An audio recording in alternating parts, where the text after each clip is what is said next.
트럼프 전 대통령이 다시 한번 관세 카드를 꺼내면서 세계 경제가 흔들리고 있습니다.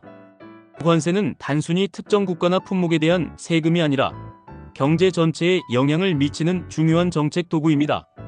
특히 이번 조치가 글로벌 경기 침체를 초래할 수 있다는 경고가 곳곳에서 나오고 있어 우려가 커지고 있습니다.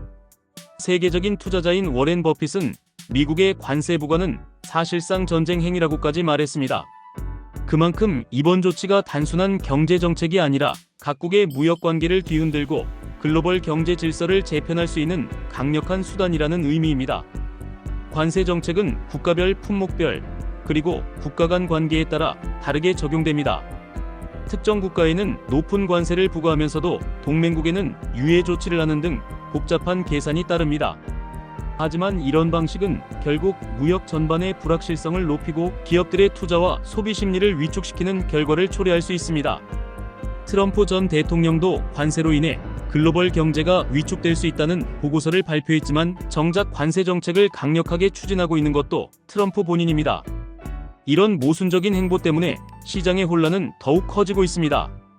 특히 골드만삭스는 이번 관세 정책이 결국 경기 침체를 초래할 가능성이 크다고 경고했습니다. 관세가 높아지면 기업들의 원가 부담이 증가하고 이는 소비자 물가 상승으로 이어집니다. 소비가 줄어들고 기업들이 투자에 소극적이 되면 경제 전반이 둔화되는 악순환이 시작됩니다. 한편 미국 정부는 일본과 캐나다에 대한 관세 부과 일정을 4월 2일까지 연장하기로 결정했습니다. 이는 동맹국과의 마찰을 최소화하려는 전략으로 보이지만 유럽이나 중국 등 다른 국가들은 여전히 미국의 관세 조치에 강하게 반발하고 있어 무역 갈등이 장기화될 가능성이 큽니다.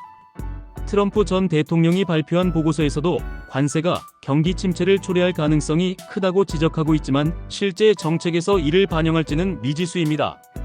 투자은행들도 경기 침체 경고를 연이어 내놓고 있습니다. 골드만삭스는 관세 정책이 기업들의 수익성을 악화시키고 장기적으로 경기 침체를 유발할 것이라고 전망했습니다. 다른 투자 전문가들도 무역 장벽이 높아질수록 글로벌 경제 성장률이 둔화될 가능성이 크다고 경고하고 있습니다. 미국 최대 은행은 경기 침체 확률을 기존보다 높여 31%로 조정했습니다. 불과 몇 달 전보다 크게 오른 수치입니다. 관세로 인한 무역 위축이 현실화되면서 미국뿐만 아니라 전 세계 경제가 흔들릴 가능성이 커지고 있습니다. 특히 원자재 시장에도 영향이 나타나고 있습니다. 최근 유가가 하락한 것도 경기 침체 우려와 원유 증산 때문이라는 분석이 나오고 있습니다. 두바이유, 브렌트유 등 국제 유가가 동반 하락하면서 원유 시장이 불안정한 모습을 보이고 있습니다. 이는 경기 둔화로 인해 에너지 수요가 줄어들 것이라는 전망이 반영된 결과입니다.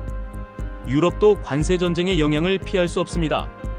유럽 중앙은행이 금리를 인하하는 조치를 단행하면서 시장에는 극단적인 공포감이 확산되고 있습니다.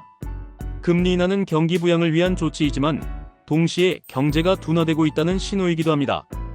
결국 트럼프 전 대통령의 보복 관세는 전 세계 경제 침체로 이어질 수 있다는 우려를 불러일으키고 있습니다. 트럼프 전 대통령이 재집권할 경우 다시 한번 강력한 보호무역 정책을 펼칠 가능성이 크다는 점에서 기업과 투자자들은 더욱 신중해지고 있습니다. 현재의 상황을 종합해보면 트럼프 전 대통령의 관세 정책이 글로벌 경제에 미치는 영향은 결코 가볍지 않습니다.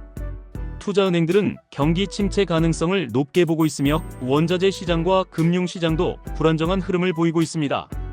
무역 전쟁이 장기화될 경우 기업들의 투자 심리가 위축되고 소비자들의 부담이 커지면서 실물 경제에도 악영향을 미칠 가능성이 큽니다.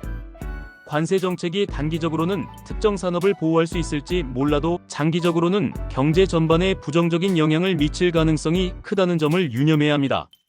지금은 앞으로의 경제 흐름을 면밀히 살펴보고 변화에 대비하는 전략이 필요한 시점입니다. 좋아요, 구독, 알림 설정은 큰 힘이 됩니다.